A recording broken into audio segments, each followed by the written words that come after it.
जुट गई है। मार्च के दूसरे हफ्ते में बजट आने की उम्मीद है। गैरसैंण में हो सकता है इस बार का बजट सत्र। 25 फरवरी से पहले जनता से बजट पर सुझाव आमंत्रित किए गए हैं। बजट से पहले बोले राज्य वित्त मंत्री प्रेमचंद अग्रवाल। आम लोगों की राय जानने का काम शुरू। आयोजित किए जाएंगे कई जन संवाद कार्यक्रम।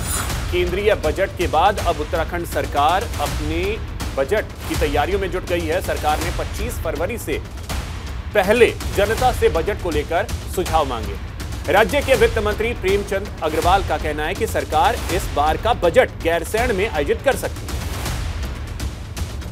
पहले तो हम लोग सभी से, जैसा हमने पिछली बार भी किया था, इस बार भी कर रहे हैं। हम लोग ईमेल और व्हाट्सएप के माध्यम से लोगों से सुझाव मांग रहे हैं कैसे हमारा अच्छा बजट हो।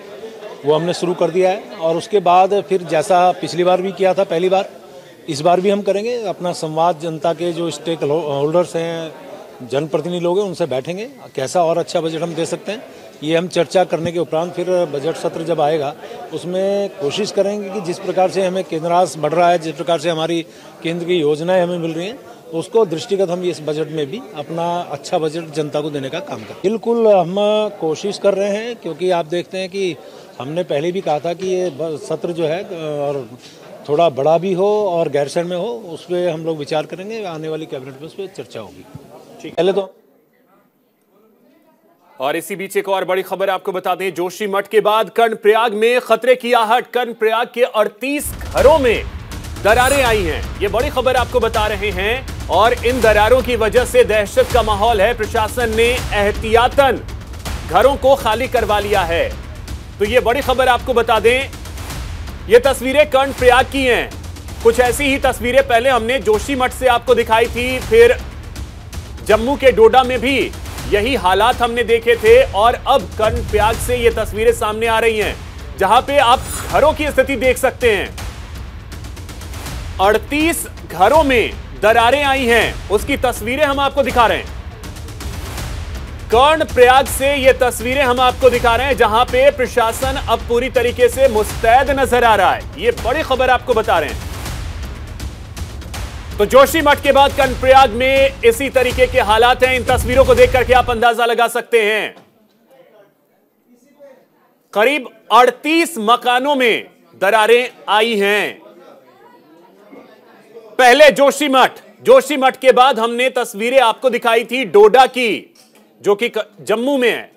डोडा में भी कई घर जो हैं वो धराशायी हो गए और अब जो हालात इस समय हम आपको दिखा रहे हैं वो कर्णप्रयाग के हैं। ये तस्वीरें आप देख सकते हैं।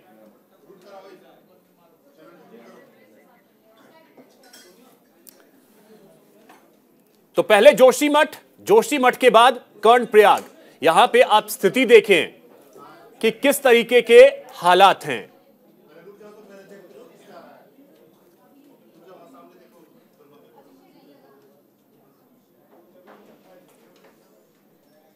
तो इन तस्वीरों को देख करके आप अंदाजा लगाइए कि यहां लोगों में किस तरीके का माहौल होगा, क्योंकि आपको बता दें कि ये तस्वीरें जो हैं इस समय हम आपको कर्णप्रयाग की दिखा रहे हैं। इससे पहले जोशीमठ से जो ऐसी तस्वीरें सामने आई जिसमें सैकड़ों मकान जो हैं वो उनमें दरारें आई थी, उसकी तस्वीरें हम आपको दिखा रहे थे। और अब जो हालात हैं कर्णप्रयाग के, वो भी हम आपको दिखा रहे हैं कि कर्णप्रयाग के किस तरीके के हालात हैं। तो सहयोगी पुष्कर हमारे साथ जुड़ रहे हैं अधिक जानकारी के साथ। पुष्कर, सबसे पहले तो आपसे अपडेट जानना चाहेंगे, स्थिति इस वक्त की जानना चाहेंगे कि क्या है कर्णप्रयाग के। बिल्कुल, देखिए अभी से आपने सही कहा कि जनपद चंबल में लगातार जो है दरारों का सिलसिला जारी है। कर्णप्रयाग की अगर आपने बात करें तो कर्णप्रयाग में जो पिछले दिनों हमने खबर भी दिखाई थी कि यहाँ पे जो है लोग जो है दरारों वाले घरों में रहते हैं। हालांकि 25 से 30 लोगों को जो है यहाँ पे चिन्हीकरण कर जो है प्रशासन द्वारा कर दिया गया है और इनको जो है रहने की व्यवस्था जो है नया बस अड्डा है, यहाँ पे इनको भेज दिया गया है। हालांकि प्रशासन लगातार जो है कर्णप्रयाग के जो निवासी हैं इनको जो है यहाँ पे 100 घरों में दरारें आई थी अभिषेक, लेकिन 25 से 30 घर ऐसे हैं कि जो घर यहाँ पे पूर्णतः क्षतिग्रस्त हो गए हैं, यानी ये रहने लायक नहीं है। इनकी व्यवस्था जो है प्रशासन ने कर दी है। प्रशासन लगातार जो है जनपद का जो कर्णप्रयाग वाला इलाका है यहाँ पे मॉनिटरिंग कर रहा है। हालांकि जोशीमठ के बाद कर्णप्रयाग और कर्णप्रयाग के बाद अभिषेक सबसे बड़ी बात यह कि देवाल वाला भी एक एरिया ऐसा है, हिमनी वाला एरिया भी एक ऐसा है, यहाँ भी भूतसाव हो रहा है। हालांकि अभी इस प्रशासन वहां नहीं पहुंचा, लेकिन कर्नाटक में प्रशासन जरूर पहुंचा है और यहाँ पे जो सरकारी मदद ऐसे में प्रशासन की तैयारी क्या है? क्योंकि इन घरों को देख करके जो तस्वीरें सामने आ रही हैं, ये घर तो अब रहने लायक रहे नहीं, तो उनके पुनर्वास को लेकर के क्या स्थिति की जा रही है? और जिस जगह के बारे में आप बता रहे हैं कि अभी तक प्रशासन वहां पहुंचा भी नहीं है, तो वहां कब पहुंचेगा प्रशासन, ये भी तो सवाल है। बिल्कुल बिल्कुल, यही सवाल यही है अभिषेक कि वहां कब पहुंचेगा। यानी जो थराली वाला एरिया है, यहाँ पे भी बरखाल वाला एरिया है, यहाँ पे भी अधिक 12 से 13 घरों में यहाँ पे भी दरार आई है, क्योंकि यहाँ पे भी स्लाइड जोन है। स्लाइड जोन के कारण यहाँ पे और कर्नाटक के अगर रहने की जो प्रशासन द्वारा जो व्यवस्था की गई, GNBN का एक टूरिस्ट लॉज है, यहाँ पे इनको रखने की व्यवस्था जो है प्रशासन ने कल कर दी है। और थराली वाला एरिया जो है, जब ये संज्ञान में आया तो हो सकता है कि आज प्रशासन यहाँ पे जरूर पहुंच जाएगा, क्योंकि जो जिलाधिकारी हैं इनके सख्त से सख्त निर्देश। और सबसे बड़ी बात अभिषेक ये भी है कि ढाक के कल की खबर ये भी है कि ढाक के जो लोग हैं, ढाक के गांव के जो ग्रामीण है, यहाँ भी दरारें आनी शुरू हो गई है। तो यानी पूरा जनपद चमोली का जो एरिया है, जो ऊंचाई वाला एरिया है, यहाँ पे लगातार जो है ऐसी घटनाएं जो सामने आ रही हैं। कर्नाटक में जो है जरूर लगातार जो है प्रशासन इसको मॉनिटर करे, क्योंकि ये नजदीक वाला एरिया है। यहाँ पे जो है लोगों को जो 25 से 30 घर हैं, इनको जो है रहने की व्यवस्था यहाँ पे प्रशासन ने जरूर कर दी है। और इनको ये भी कहा गया है कि आप इन घरों में न रहिए, और इनको यहाँ से हटा दिया गया और प्रशासन ने इनकी रहने की व्यवस्था कर दी है। अभिषेक, एक चीज और इसमें आपसे पुष्कर जानना चाहेंगे कि पूरा एरिया अगर हम आपसे समझे तो पूरा एरिया क्या है, और साथ ही साथ टोटल कितने मकान होंगे, लोगों की संख्या कितनी होंगी? क्योंकि जोशीमठ में आंकड़ा सैकड़ों, मतलब करीब 700-800 के करीब पहुंच गया था मकानों की अगर बात कर ले तो। यहां पे फिलहाल 38 घर ही ऐसे हैं। संख्या इसकी बढ़ सकती है क्या, उसके बारे में अगर आंकड़े बता पाएं आप। वाला एरिया है, कर्नाटक वाला एरिया में जब 100 घर पहले ही से दिन पे दरारें आ गई थी, लेकिन जो अपर बाजार वाला एरिया, जो 25 घरों में जो दरारें आई हैं अभिषेक, तो 125 के करीब ये मकान जो है यहाँ पे जो है इनको खाली करा दिया गया है। यानी खाली करने के निर्देश जो है प्रशासन ने दे दिए हैं। तो हो सकता है कि दरारें आगे भी हैं, क्योंकि यहाँ पे ITI भी है और आर्मी भी यहाँ पे रहती है। अभिषेक जो कर्नाटक वाला एरिया है, आर्मी का कैंप भी यहाँ पे लगता है, और ये यहाँ पे सब्जी मंडी वगैरह की दुकानें भी यहाँ पे लगती है। सब्जी मंडी का भी ये एरिया है, तो यहाँ पे जो तो खतरा है, क्योंकि नेशनल हाईवे से यहाँ पे जो कटिंग हो रही थी अभिषेक, उसके कारण जो है लोगों के घरों में दीवारें आई। हालांकि ये बहुत बड़ा क्षेत्र है, ITI के कर्नाटक वाले बहुत बड़ा क्षेत्र है, 100 से 200 के करीब यहाँ पे परिवार रहते हैं, लेकिन अभी तक जिन घरों को चिन्हित किया गया है वो अभी 25 और 30 के बीच है। लेकिन आगे वाले यदि आगे आने वाले समय में यदि यही हाल रहे तो घरों में जो दरारें आई वो बढ़ सकती हैं। हालांकि प्रशासन लगातार मॉनिटरिंग कर रहा है।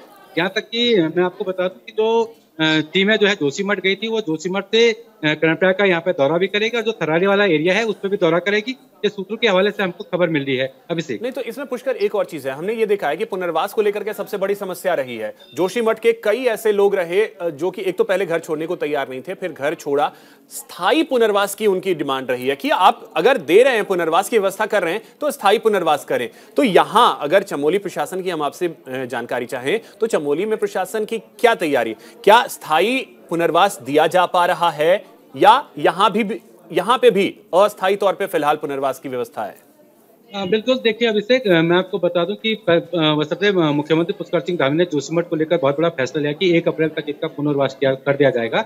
ये कल का अपडेट है कि मुख्यमंत्री पुष्कर सिंह धामी जोशीमठ को लेकर फैसला जरूर लिया गया कि इनका स्थायी पुनर्वास किया जाएगा। लेकिन कर्नाटक की अगर मैं बात करूं तो कर्नाटक में ऐसा कोई प्रश्न अभी नहीं आया के सामने या सरकार के सामने कि इनका जो है पुनर्वास किया जाए। हाँ, हालांकि इनको रहने की व्यवस्था यहाँ पे जरूर प्रशासन द्वारा करवा दी गई है। अभी चलिए ठीक है पुष्कर, बहुत शुक्रिया आपका तमाम जानकारी के लिए। इसी बीच आपको बता दें कि उत्तराखंड में मौसम विभाग ने अलर्ट जारी किया है। 5 जिलों में बारिश और बर्फबारी की संभावना जताई गई है, जिसमें उत्तरकाशी, चमोली, पिथौरागढ़, रुद्रप्रयाग, बागेश्वर शामिल हैं। तो यह बड़ी खबर आपको बता रहे हैं, मौसम विभाग ने बारिश को लेकर अलर्ट जारी किया है और बर्फबारी की भी संभावना जताई गई है। 5 जिलों में बारिश और बर्फबारी की संभावना जताई है। मौसम विभाग ने उत्तरकाशी, चमोली, पिथौरागढ़, रुद्रप्रयाग, बागेश्वर में अलर्ट जारी किया है। इसके अलावा आपको बता दें कि हरिद्वार में कोहरा छाए रहने की संभावना है। तो यह बड़ी खबर हम आपको बता रहे हैं।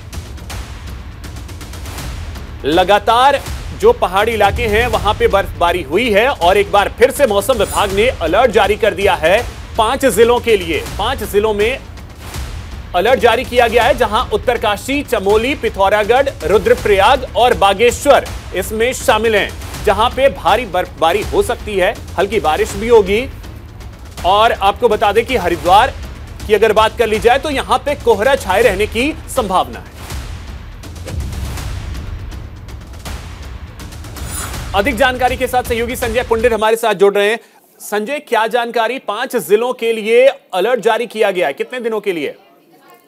देखिए अभिषेक, उत्तराखंड मौसम विभाग ने एक बार फिर अलर्ट जारी किया है। हालांकि पहाड़ों के में भी लगातार हम देख रहे हैं कि मौसम के बदलने से जो ठंड है वो बढ़ गई है। हरिद्वार में भी कोहरा छाए जाने की उम्मीद जताई जा रही है। इसमें 5 जिले हैं, उत्तरकाशी है, चमोली है, पिथौरागढ़ है, रुद्रप्रयाग है, बागेश्वर है। तमाम इन जिलों के लिए लगातार लोगों से अपील की है कि जब मौसम खराब होता है तो आप घरों से बाहर ना निकले। हालांकि मौसम विभाग समय समय पर जानकारी दे रहा है, क्योंकि हम देखते हैं कि उत्तराखंड में इन दिनों लगातार जो पर्यटक है वो पहाड़ों का रुख कर रहे हैं, बर्फीली वादियों का रुख कर रहे हैं, वहां पर लुत्फ उठा रहे हैं। तो इसी को लेकर जो मौसम विभाग है वो समय समय पर अलर्ट जारी करता है। हालांकि जो मैदानी जिले हैं वहां पर भी ठंड बढ़ सकती है। जिस तरह से अगर हरिद्वार की बात की जाए तो हरिद्वार में भी कोहरा छाए जाने की उम्मीद जताई जा रही है। अभिषेक, चलिए ठीक है संजय, आप हमारे साथ बने रहें, आगे भी खबरों पे अपडेट आपसे लेंगे। और आपको बता दें कि उत्तराखंड दौरे पर गोवा के सीएम प्रमोद सावंत रहे और आपको बता दें कि साधु संतों से भी मिले हैं। ये बड़ी खबर आपको बता रहे हैं। सीएम प्रमोद सावंत जो कि जूना अखाड़ा के आचार्य महामंडलेश्वर से भी मुलाकात उन्होंने की है। गोवा के मुख्यमंत्री प्रमोद सावंत उत्तराखंड के दौरे पर हैं और आपको बता दें कि हरिद्वार पहुंचे, जहां उन्होंने साधु संतों का आशीर्वाद लिया। मुख्यमंत्री कनखल के हरिहर आश्रम पहुंचे, जहां उन्होंने जूना अखाड़ा के आचार्य महामंडलेश्वर अवधेशानंद गिरी से बात की। इस दौरान सीएम सावंत ने कहा कि साधु संतों से मिलने का मकसद गोवा में टूरिज्म को बढ़ावा देना है। उन्होंने कहा कि हमारी सरकार गोवा के पर्यटन को बढ़ावा देने पर काम कर रही है।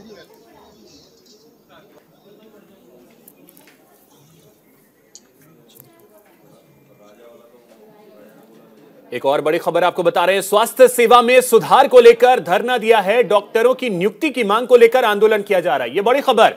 चमोली में लगातार 33वें दिन महिलाओं ने धरना दिया। यह बड़ी खबर आपको बता रहे हैं। स्वास्थ्य सेवाओं में सुधार को लेकर धरना दिया जा रहा है। डॉक्टरों की नियुक्ति की मांग को लेकर महिलाएं आंदोलन कर रही हैं। सामुदायिक स्वास्थ्य केंद्र में विशेषज्ञ डॉक्टरों की नियुक्ति की मांग की जा रही है और स्वास्थ्य उपकरणों की उपलब्धता की मांग को लेकर धरना दिया जा रहा है।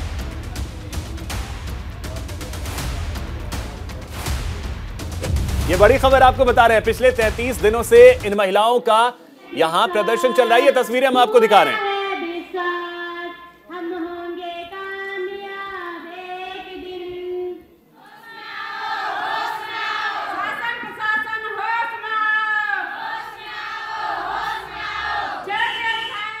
एक 30 दिन से यहाँ पे लगातार हमारी महिला मंगल दल यहाँ पे सारे कार्यक्रम कर रहे हैं। डॉक्टरों के लिए नियुक्ति मांग रही है और एक चीज़ सारे महिलाएं इकट्ठा होकर यहाँ पे सारे एक संगठन के साथ यहाँ पे आई हैं कि हमें डॉक्टर की बहुत आवश्यकता है, क्योंकि हमारे जो नए युवक हैं, बालिका हैं, वो डिलीवरी के टाइम पे बहुत दिक्कतें उन्हें आ रही है। इसलिए हम चाहते हैं यहाँ पे जो भी वो नहीं हो, अल्ट्रासाउंड मशीन नहीं हो या कुछ भी चीज़ें ऐसी नहीं हो, वो यहाँ पे प्राप्त हो, हमें कहीं दूर ना हमें जाना पड़े।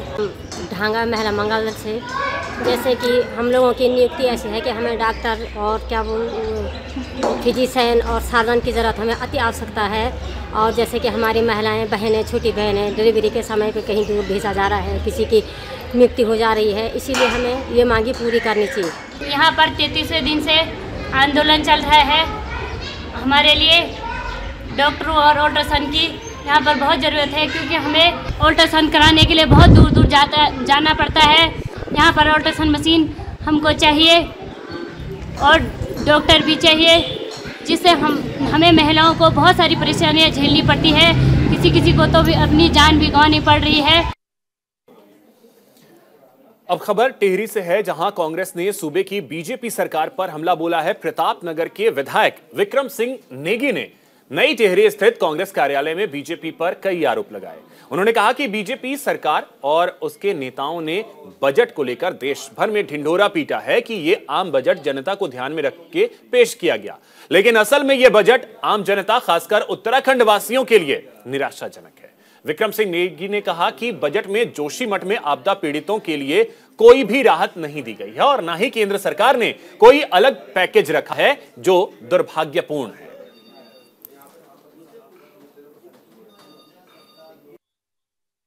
सरकार का जो बजट आया है उसमें उम्मीद थे कि जोशीमठ के लिए कुछ विशेष होगा, लेकिन निराशा तब हाथ लगी कि उत्तराखंड के लिए ही कुछ नहीं मिला और जोशीमठ का उसमें कहीं जिक्र नहीं है। दुर्भाग्य इस बात का है कि बीजेपी के जो प्रदेश अध्यक्ष हैं वो जोशीमठ से विधायक रह चुके हैं। उनका बयान आता है कि वहाँ माओवादी सक्रिय हो गए हैं। ये दुर्भाग्यपूर्ण है। जो जनता न्याय मांग रही है, जो जनता पुनर्वास मांग रही है, जो विस्थापन का पैकेज मांग रही है, सरकार उसको न देकर उनको ऊपर ऐसे अनर्गल आरोप लगा रही है, जो दुर्भाग्यपूर्ण है। और इसी बीच हरिद्वार से खबर है, जहां हत्या की वजह से हड़कंप मच गया। पूर्व छात्र नेता अमरदीप चौधरी की हत्या की गई है। राजकुमार नाम के शख्स ने गोली मारी है। पैसों के लेन देन के विवाद में यह गोली मारी गई है। पुलिस ने 2 आरोपियों को गिरफ्तार कर लिया है। हरिद्वार के कनखल थाना क्षेत्र में गुरुकुल कांगड़ी यूनिवर्सिटी के पूर्व छात्र नेता अमरदीप चौधरी की गोली मारकर हत्या कर दी गई। मर्डर के बाद पूरे इलाके में दहशत का माहौल पैदा हो गया। यह बड़ी खबर इस वक्त की आपको बता रहे हैं। पुलिस ने 2 आरोपियों को गिरफ्तार भी कर लिया है।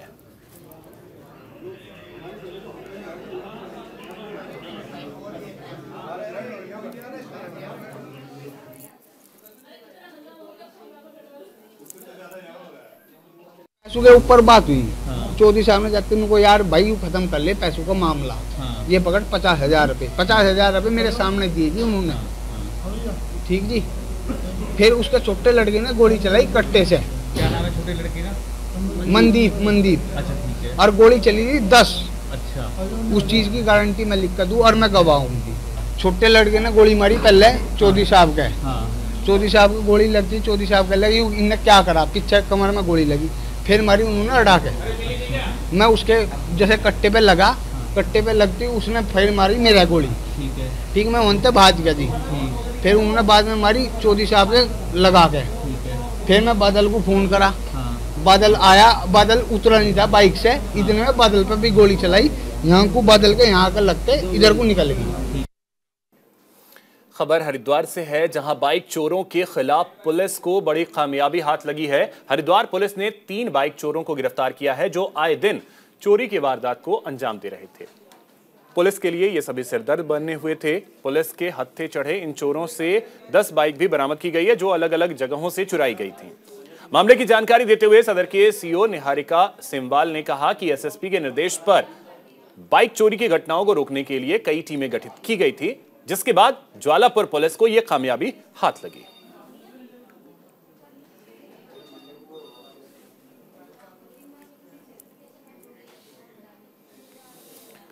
तो आपको बता दें कि चोरी की कई वारदात को अंजाम ये दे चुके हैं। 3 चोर चढ़ गए पुलिस के हत्थे और 10 बाइक बरामद की गई हैं।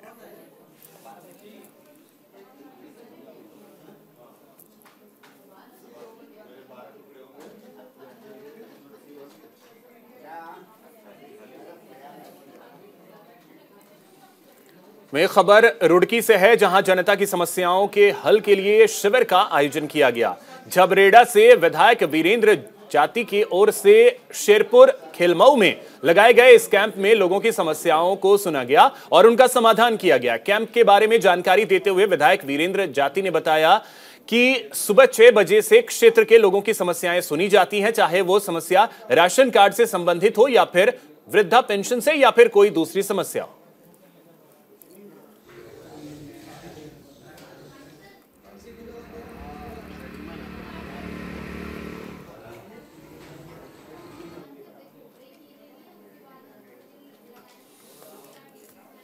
तो लोगों की समस्याओं को सुनने के लिए बैठते हैं विधायक महोदय। शेरपुर खेलमऊ में जनता की समस्याओं के लिए कैंप का आयोजन किया जाता है और आपको बता दें कि समस्याओं को ऑन द स्पॉट सुनते भी हैं और उसका समाधान भी करते हैं।